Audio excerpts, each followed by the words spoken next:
A compaixão de Cristo pelo paralítico junto ao tanque de Betesda chamou a atenção dos judeus rapidamente. Logo, o milagre foi ignorado e passaram a perseguir a Jesus por ter feito a cura daquele homem no dia de sábado. A insensibilidade dos judeus os impediu de enxergar o milagre e se preocuparam em acusar a Jesus de ter violado um dos mandamentos. Isso porque os judeus atribuíram ao quarto mandamento do Decálogo diversas regras que obscureceram a essência do mandamento, como por exemplo transportar cargas. Entretanto, o homem só tinha o seu leito, que na ocasião era uma simples esteira de pano. O foco na cura reverteu-se numa suposta transgressão e blasfêmia, porque além de curar num sábado, Jesus declarou que Deus era o seu próprio Pai. E Jesus lhe respondeu: Meu Pai trabalha até agora, e eu também trabalho. Por isso, os judeus ainda mais procuravam matá-lo, porque não só quebrantava o sábado, mas também dizia que Deus era seu próprio Pai, fazendo-se igual a Deus. Então, Jesus estava violando o mandamento de Deus, como assim muitos acreditam e minimizam o quarto mandamento? Certamente não. Primeiro, devemos levar em consideração que Jesus inicialmente era carpinteiro. Não é este o carpinteiro, filho de Maria, irmão de Tiago e de José e de Judas de Simão? Mas após seu batismo, ele se dedicou inteiramente à obra evangelizadora. O termo trabalho observado no texto é ergazomai e pode ser aplicado tanto ao trabalho físico, braçal, ou mesmo ao trabalho espiritual. Evangelização, por exemplo.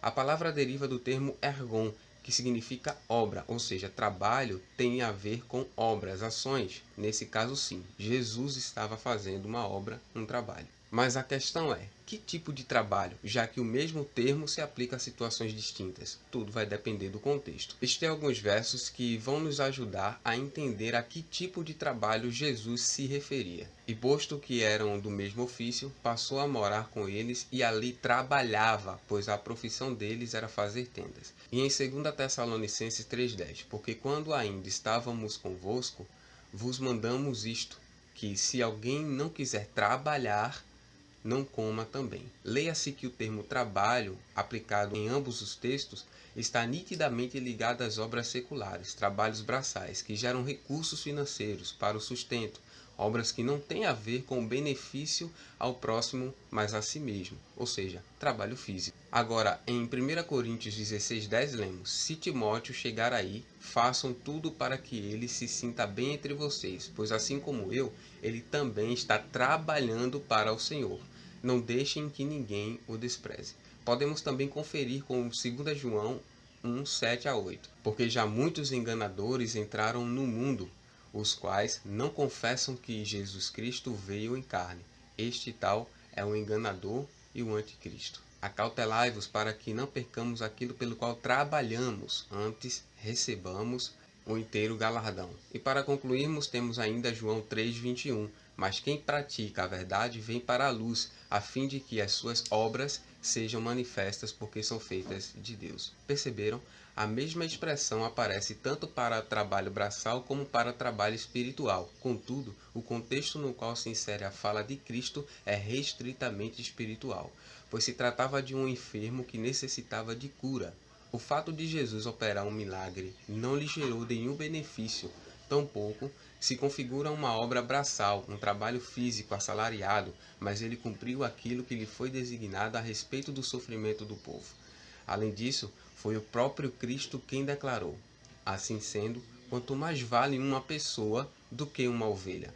Por isso é lícito fazer o bem no sábado. Quando Jesus diz: Meu Pai trabalha, portanto eu também trabalho, ele não está invalidando o quarto mandamento. O que Jesus está dizendo é: Deus está trabalhando continuamente como mantenedor de tudo o que criou, pois o mundo no qual vivemos não subsistiria se ele não estivesse agindo continuamente e controlando a natureza, o universo, a gravidade, a distância entre o Sol e a Terra. Portanto, o agir ou trabalho de Deus é em prol do benefício da misericórdia com a humanidade, pois Deus jamais abandona os seus feitos, mas da mesma maneira que é propriedade do fogo queimar e a da neve é refrigerar, assim também é propriedade de Deus continuar agindo. Sim, e muito mais do que isso, portanto ele é, além de tudo, a fonte originária de toda a ação. Essencialmente, outro sim, Moisés disse: fez descansar e não descansou.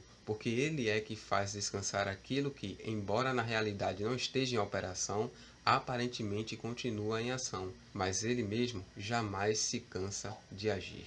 Jesus trabalha porque o Pai trabalha. Isso indica um íntimo relacionamento entre ele, Cristo e Deus, ambos voltados para um só propósito, a salvação da humanidade. Sim, Deus trabalha até agora, todos os dias e todas as horas, para que você tenha a oportunidade, enquanto ele não vem, de se redimir. Portanto, a falácia de que Jesus violou o sábado ao curar é nula, porque atos de misericórdia estão em harmonia com a lei de Deus. O poder de Cristo de dar a vida foi demonstrado na cura instantânea do homem que estava paralisado durante 38 anos. E sua autoridade divina foi demonstrada quando exerceu juízo sobre a condição espiritual daquele homem.